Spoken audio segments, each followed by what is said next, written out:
এদিন বরাবর ধরছো, ওই পাশে দেখি, এবার সব ঠিক আছে। আচ্ছা সামনে টান দাও। ও ভাই আপনারা কারা? ভাই আমরা এই রাস্তার লোক। হ্যাঁ, রাস্তার লোক ভাই। রাস্তার কি লোক? রাস্তায় থাকেন নাকি রাস্তা করেন? এই রাস্তার কন্ট্রাক্টর ভাই, আমি এই রাস্তাটা করার জন্য কন্ট্রাক্ট নিছি। এই রাস্তার কন্ট্রাক্টর আপনি? হ্যাঁ ভাই হ্যাঁ। ও ভাই দাঁড়ান, আপনাদের সাথে কথা আছে। ভাই জি। আপনি এই জায়গার কন্ট্রাক্টর? এই রাস্তার সত্যি কথা কোন তো? হ্যাঁ ভাই, এই রাস্তার কন্ট্রাক্টর আমি। এই রাস্তার কন্ট্রাক্ট নিছি পিস করার জন্য। তাহলে আপনার সাথে আমি একটু কথা কইতে চাচ্ছি ভাই। কি কথা বলেন? ও ভাই রাস্তা কান অনেক দিন ধরে ফেলানো রয়েছে ভাই, পিস করা হচ্ছে না।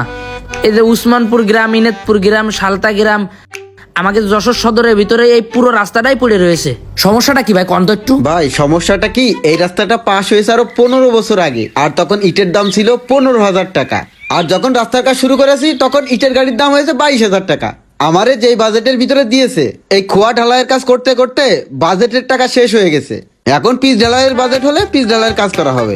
ও ভাই 15 বছর আগে রাস্তা পাস হয়েছে? হ্যাঁ। কি কোন? 15 বছর আগে যেহেতু রাস্তা পাস হয়েছে, 15 বছর আগেই আপনি রাস্তার কাজ ধরতেন। কি ডাক হয়েছে আপনার এই রাস্তা ফেলায় রাখতে? বোঝাবো কি করে ভাই, দেশের বিভিন্ন জায়গায় কাজ থাকে, ওই রাস্তাগুলোর কাজ শেষ করে তারপরে তো এই রাস্তায় হাত দেবো। তো সেই দোষ তো আপনার, সেই দোষ তো আর আমাকে জনগণের না, সেই দোষ তো আর সরকারেরও না।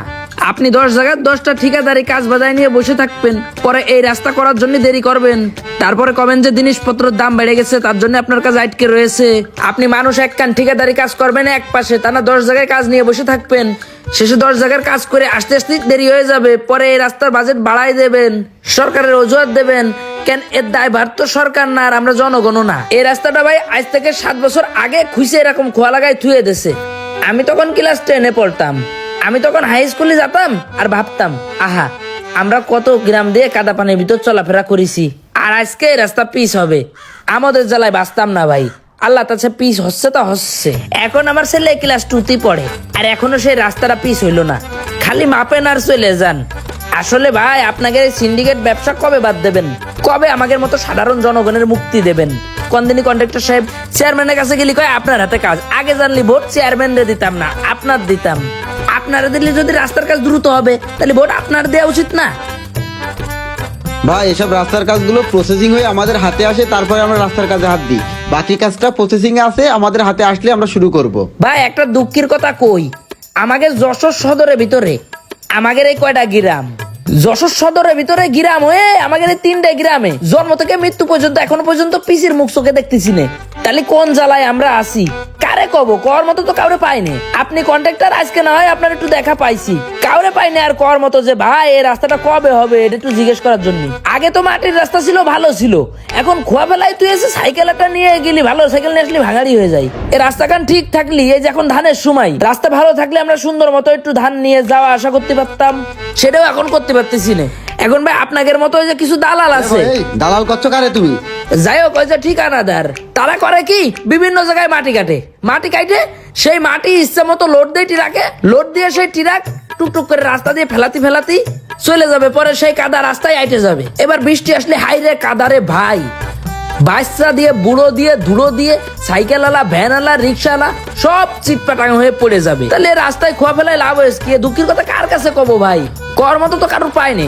ভাগ্যে ভালো আজকে আমি ধান কাটছিলাম, আর এরম সময় আপনি কন্ট্রাক্টর সাহেব এসে রাস্তা মাপতেছেন, যার কারণে আপনারা জানাতে পারলাম। তবে যুক্তির একটা কথা কই, আপনি ভবিষ্যতে চেয়ারম্যানিতে দাঁড়াবেন কন্ট্রাক্টর, আপনি চেয়ারম্যানিতে দাঁড়ানোর পরে আপনি এইসব রাস্তার কাজ ধরবেন, তাহলে কি হবে? কোনদিনই আপনি দ্রুত রাস্তার কাজগুলো করতে পারবেন। আসলে আপনার হাতেই যেহেতু সবকিছু, তাহলে আপনি চেয়ারম্যানিতে দাঁড়ালে ক্ষতি কি?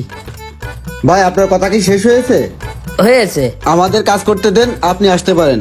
আচ্ছা এই যে মাপতেছে না, এই যে রাস্তা, এইটুকুনের ভিতর তো একটা ভ্যান গেলেই জায়গা থাকবে না। রাস্তা কি এত চিকন হয়েছে পাশ? আরেকটুকুনিও মোটা হয়নি। এই রাস্তার যতটুকু সীমানা ততটুকুই রাখা হয়েছে, দুই পাশে মাটি রাখা আছে, এটাই রাস্তার সীমানা। তারপরেও এনে একটা কোদাল মারেন ভাই, দেখেন কতটুকু গভীর করেছে। এই এক কোদাল মারার পরেই বালি উঠবে, একটু গভীর করে তো খুঁজিনি রাস্তাটা। আরে ভাই ইঞ্জিনিয়ার নিয়ে এসে দেখে শুনেই কাজে হাত দিব আমরা। আচ্ছা সে কাজটা হাত দেবেন কয়দিন পরে? আর মেলা পরে? এই মাপটা নিয়ে অফিসে গিয়ে দিব, প্রসেসিং হয়ে আসবে, তারপরে কাজে হাত দিব। আচ্ছা ভাই এই কাজের প্রসেসিং হতে আর কতদিন সময় লাগতে পারে? একটু আনুমানিক আমারে কোন দিনই, আমি চার দোকানে যাই অন্তত একটু মানুষের সাথে গল্প করে বুঝ দিবানে। আমি মাপটা নিয়ে যাচ্ছি, নিয়ে গিয়ে পরিশোধে দিব, প্রসেসিং হয়ে আসবে, তারপরে রাস্তার কাজে হাত দিব। যাই হোক দ্রুত প্রসেসিং করেন। এই পর্যন্ত যে কাজ করেছেন এই কাজটুকু করতেই 7-8 বছর টাইম লেগেছে। আর বাকি পিচ ঢালাই হতে কি আরো 8 বছর টাইম লাগবে? মোটামুটি ছেলের বিয়েটা কি পিচ রাস্তা দিয়ে গাড়ি নিয়ে অন্তত দিতে পারবো? ভাই আর বেশি সময় লাগবে না, দ্রুত সময়ের ভিতরে প্রসেসিং হয়ে যাবে, আপনি টেনশন করেন না। যান, আপনি গিয়ে কাজ করুন। কাজ আমি করতেছি ভাই, কিন্তু একটু এদিকেও খেয়াল রাখেন ভাই, রাস্তার টাকা খেয়ে আবার মরেন না জানো ভাই। আমাদের এই যে জনগণের হকের টাকা মাইরে খালি, কিন্তু এই আজাব থেকে আপনি মুক্তি পাবেন এটা না। ঠিক করে ধরো, হেই তুমিও ধরো। তাহলে এখানে কটটুক হচ্ছে। ও ভাই, ডেলি ডেলি রাস্তা মাপতে এসে জন খরচ জুটন নাকি আপনারা খাতায়? আগের নিয়ে মাপটা থাকে না নাকি হারাই ফেলান? ভাই সবকিছুই সুন্দরভাবে থাকে। আমার মনে হয় আপনারা আগের সব মাপজপ গুলো হারাই ফেলান, আর ডেলি ডেলি মাপতে আসেন। আর মানুষরা বুঝুন, খুব উন্নয়ন হচ্ছে, খুব উন্নয়ন। তাকাচ্ছেন কেন ভাই? কথা তো সত্যিই করছি।